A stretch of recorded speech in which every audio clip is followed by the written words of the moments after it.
Good afternoon to you all. Today we are going to discuss part 2 of drug use disorders. Topic being substance dependence and substance abuse. Now coming to the first subtopic, neuropharmacological adaptations during dependence of different abuse drugs. Firstly, coming to the opioids abuse. Brief exposure of opiates.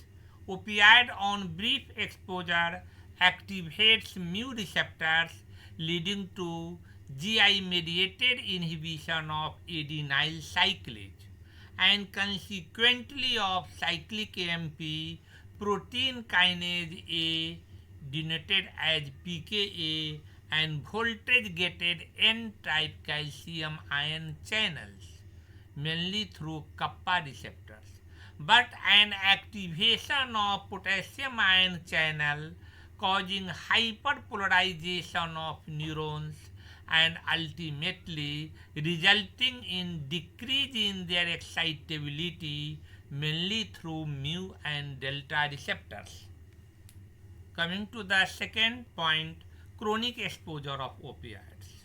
Chronic exposure of opiates induce a compensatory rise in adenyl cyclase, cyclic AMP, protein kinase A, and cyclic AMP response element binding protein denoted as CREB.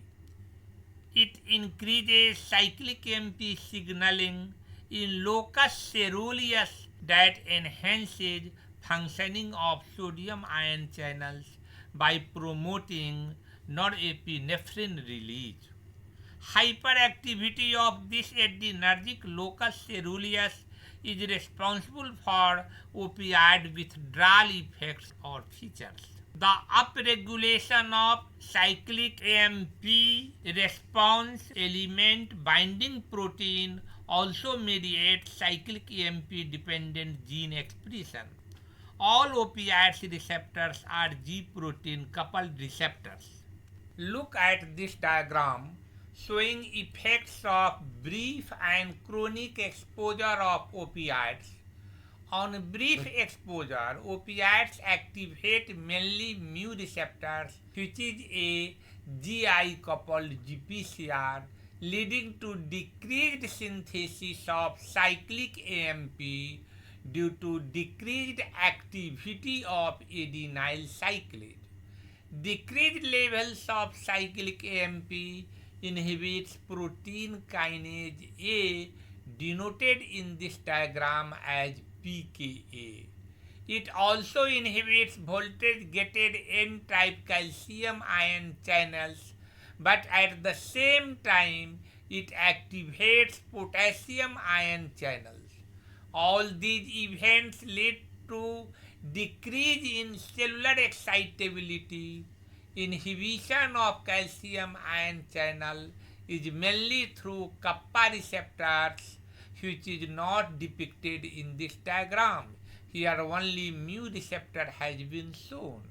Increased conductance of potassium ion causes hyperpolarization of neuron, so it ultimately decreases neuronal excitability mainly through mu but also through delta receptors. In the same diagram, compensatory mechanisms after chronic exposure of opiates leads to rise in adenyl cyclase activity, cyclic AMP, peak protein kinase A, and cyclic AMP response element binding protein depicted in this diagram by CREB. And all compensatory mechanisms are shown by upward bold arrows. Activation of sodium ion channels by promoting norepinephrine release in locus ceruleus is responsible for opioid withdrawal symptoms as shown in this diagram. Coming to the next point, clinical features of opioid withdrawal syndrome. After regular withdrawal, symptoms are craving for opiates, restlessness, irritability, increased sensitivity to pain, nausea, muscle aches, dysphoric mood, insomnia, and anxiety. And signs are pupillary dilatation, sweating, piloerection, also known as goose flesh, tachycardia, vomiting, increased BP, yawning, and fever. After protracted, also known as prolonged or extended withdrawal, symptoms are anxiety, insomnia, drug craving, and signs are cyclic changes in weight, pupil size, and respiratory center sensitivity. Now, coming to the next point, treatment of opioid dependence. In the treatment of opioid addiction, multidisciplinary treatment is highly recommended, but pharmacotherapy plays a key role.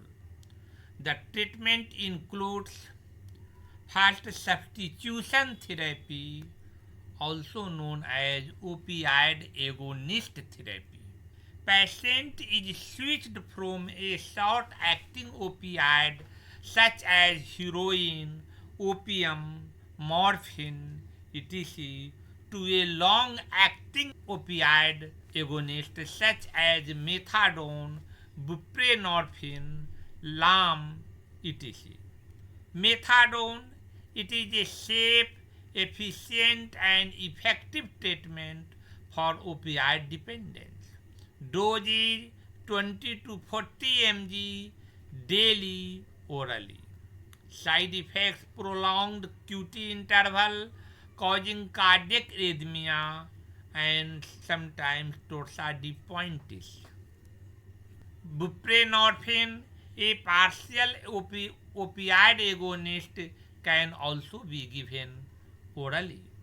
Dose is heroin and other opioid detoxification is managed by administering buprenorphine 2 to 4 mg sublingually after the emergence of mild to moderate withdrawal. A second dose of buprenorphine 2 to 4 mg may be administered approximately 1 to 2 hours later depending on the patient's comfort level. Usually a total of 8 to 12 mg of buprenorphine is sufficient the first day. For most patients, a slow taper over a week or so is a safe and well tolerated. Third drug under substitution therapy is LAM, full form levo-alpha-acetyl-methadol.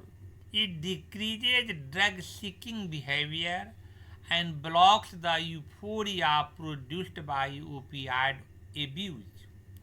Initial dose of LAM 20 to 40 mg followed by gradual increasing in dose by 5 to 10 mg until pharmacokinetic and pharmacodynamic steady state level is reached, usually within 2 weeks. It is given thrice weekly, every Monday, Wednesday, and Friday in the dosage of 25, 25, and 35, 50, 50, and 70, and 100, 100, and 140 mg orally respectively. Higher dosage gives best result.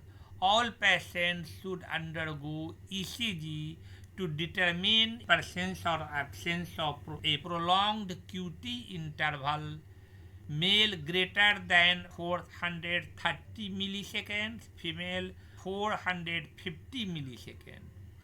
Congestive cardiac failures, bradycardia, hypokalemia, and hypomagnesemia.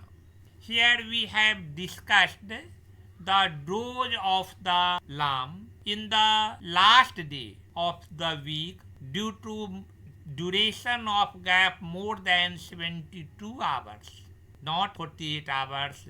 That's why dose has been increased on the last day of the week.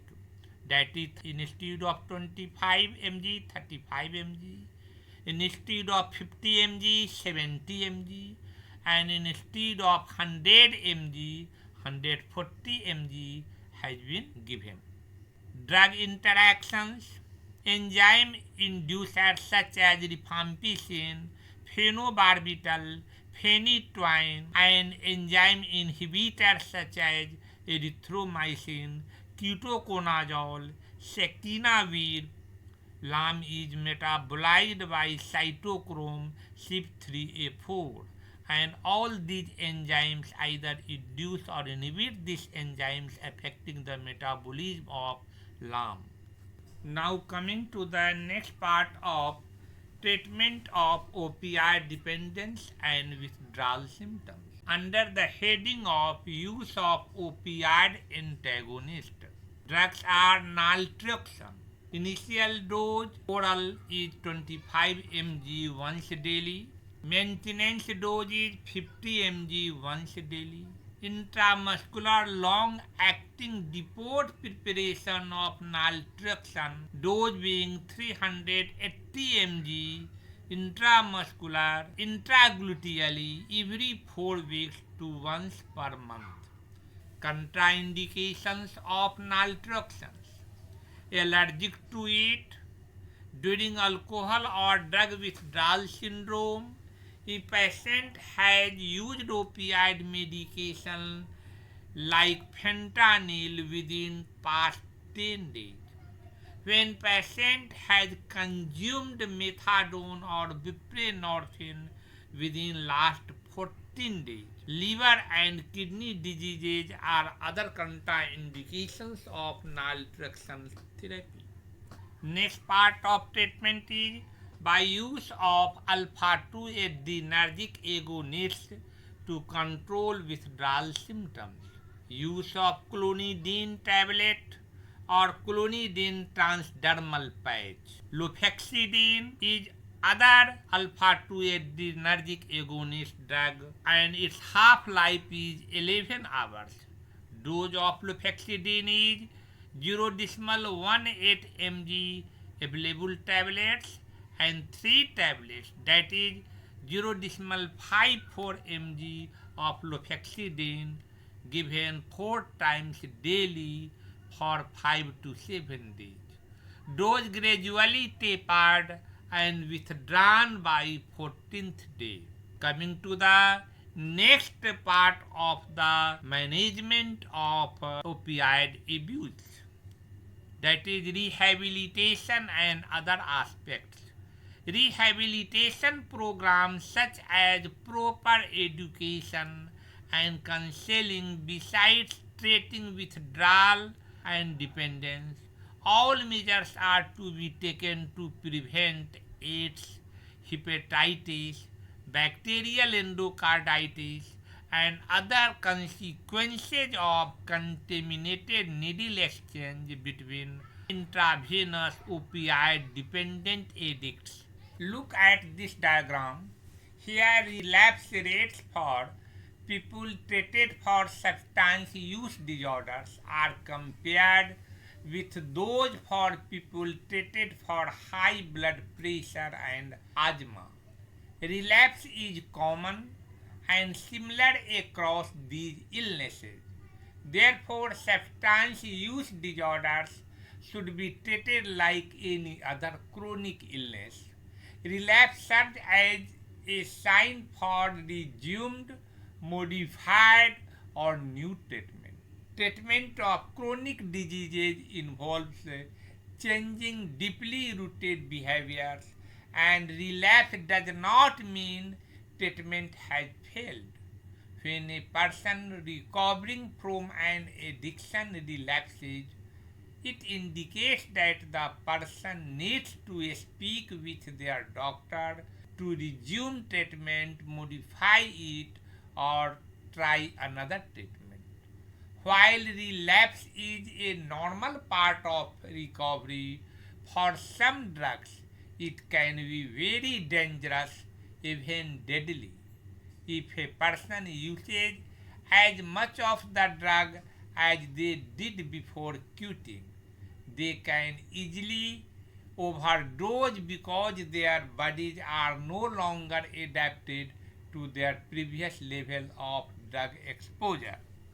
Now coming to the next abused drug, nicotine. Nicotine dependence. It acts on nicotinic receptors, NEN receptors, to produce neuronal excitation. Increased activity in the mesolimbic dopaminergic pathway is responsible for reinforcing properties of nicotine abuse. It enhances the permeability of sodium ion through nicotinic cholinergic receptor gated sodium ion channels. Chronic exposure of nicotine desensitizes these receptors but at the same time also increases number of NN receptors. Adaptation is due to prolonged receptor desensitization. Overall effect of nicotine is due to balance between the activation of neuronal nicotinic receptors causing normal excitation and the desensitization causing synaptic block. The cellular effect of nicotine get diminished after chronic use. Now look at this diagram containing graphs showing blood levels of nicotine resulting from different drug delivery systems. In the upper graph, the shaded areas indicate the periods of nicotine delivery 30 minutes except for cigarettes where it is 10 minutes. In the lower graph, the arrows indicate the times of application and removal of a nicotine patch.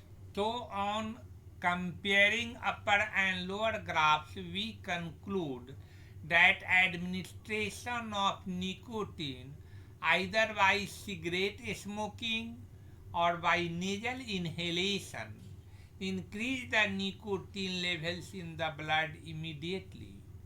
So these two routes have higher drug dependence, tolerance and drug withdrawal effects.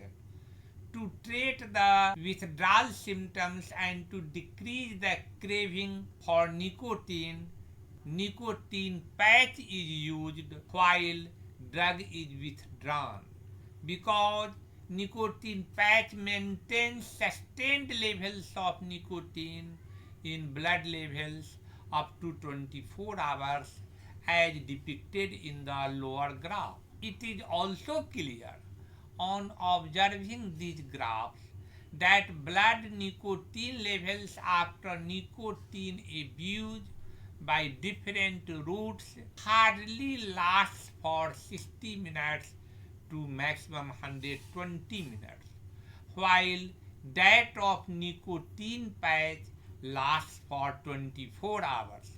That's why nicotine patch abruptly decrease the withdrawal symptoms of nicotine abuse. Now coming to the clinical features of nicotine withdrawal syndrome.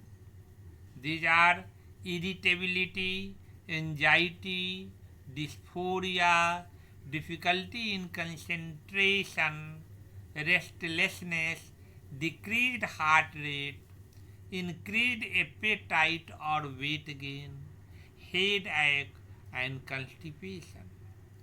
Now coming to the treatment of nicotine withdrawal syndrome. These are clonidine is very effective in reducing withdrawal symptoms. It also decreases craving for smoking and also antagonizes insomnia. Nicotine transdermal patch also helps in cessation of nicotine use but does not decrease craving for nicotine to a major degree. Contraindications of clonidine are cardiac patients, and both drugs clonidine and nicotine transdermal patch are contraindicated in cardiac patients. Third drug in the treatment of nicotine withdrawal syndrome is bupropion, dose being 150 to 300 mg twice daily orally for smoking cessation. Varenicline is the fourth drug. It is a partial agonist at the alpha 4 beta 2 subtype of nicotinicholinergic receptors. It has a partial agonist antagonist action on the presynaptic NN receptors located on dopaminergic neurons present in ventral tegmental area (VTA) containing nucleus accumbens, prefrontal cortex, amygdala, and hippocampus. Dose of varenicline is 0.5 mg once daily for 7 days, followed by 1 mg twice daily for next 6 months. Another drug is rimonabant. It is a cannabinoid 1 receptor inverse agonist and improves abstinence from nicotine and decreases weight gain. It is being used in many countries these days, although not approved by FDA due to its side effects like depression and neurological problems. Now coming to the next topic, cocaine and amphetamine dependence and withdrawals. On brief exposure of cocaine and amphetamine, cocaine binds to dopamine transporters and inhibits dopamine reuptake. Amphetamine causes intracellular release of dopamine from its vesicles and then reverse transport this dopamine through dopamine transporters. These actions increase extracellular levels of dopamine in the synaptic cleft. Chronic exposure to cocaine and amphetamine leads to compensatory upregulation of cyclic AMP signaling in nucleus accumbens, which contributes to psychostimulant tolerance because pharmacological activation of protein kinase A or overexpression of cyclic AMP response element binding protein in nucleus accumbens. These drugs decrease the rewarding properties of cocaine. Receptor neuroimaging studies confirm that chronic abuse of cocaine downregulates D2 receptors and upregulates dopamine transporters. Now coming to the clinical features of cocaine withdrawal syndrome. These are dysphoria, depression, sleeplessness, fatigue, cocaine craving, and bradycardia. Toxicity of cocaine abuse. These are tachycardia, hypertension, mydriasis, nausea, vomiting. And vomiting is due to stimulation of chemoreceptor trigger zone. Fever, cardiac arrhythmia, convulsions, and respiratory depressions are other features of cocaine toxicity. Now coming to the treatment of cocaine withdrawal syndrome.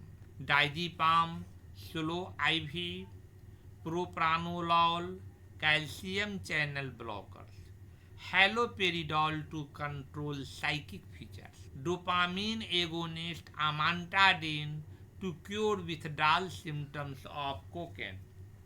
Now coming to the next topic, cannabinoids, also known as marijuana abuse. Like opiates, Cannabinoids has common signaling pathways in the brain for reward and reinforcement.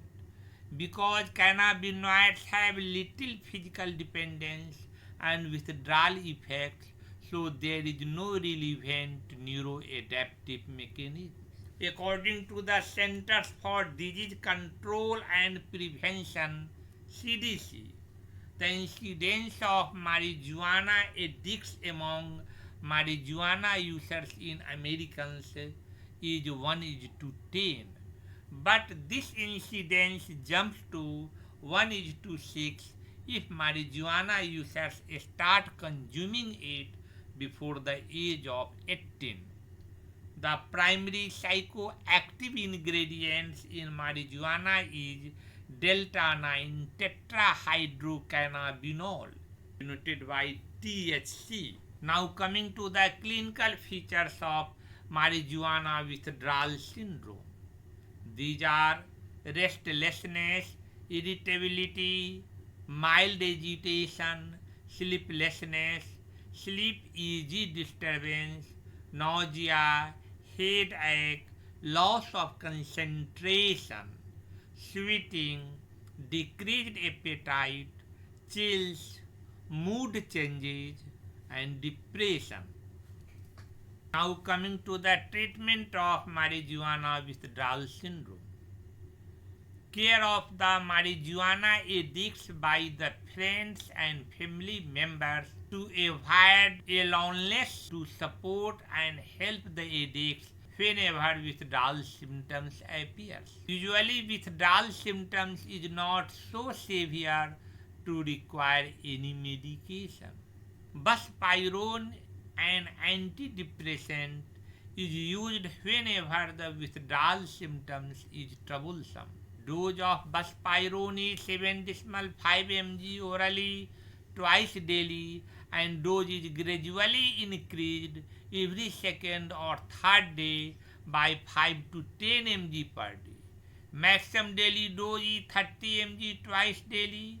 Duration of treatment is few days to 2 weeks. Another drug is lithium salt, which is occasionally used when there is swinging of mood very frequently. It also causes diuresis, so it hastens elimination of marijuana from the body. Nutritious diet and ample amount of liquids and electrolytes and water etc. are required. Other temporary symptomatic treatments, usually for a few days, is needed. Now coming to the next topic, abuse of barbiturates and benzodiazepines and their withdrawal symptoms. Tolerance and physical dependence on barbiturates and benzodiazepines increase after several months of use or abrupt reduction of dose or stopping the medication produces withdrawal symptoms. Example, daily intake of diazepam more than 40 mg per day for several months.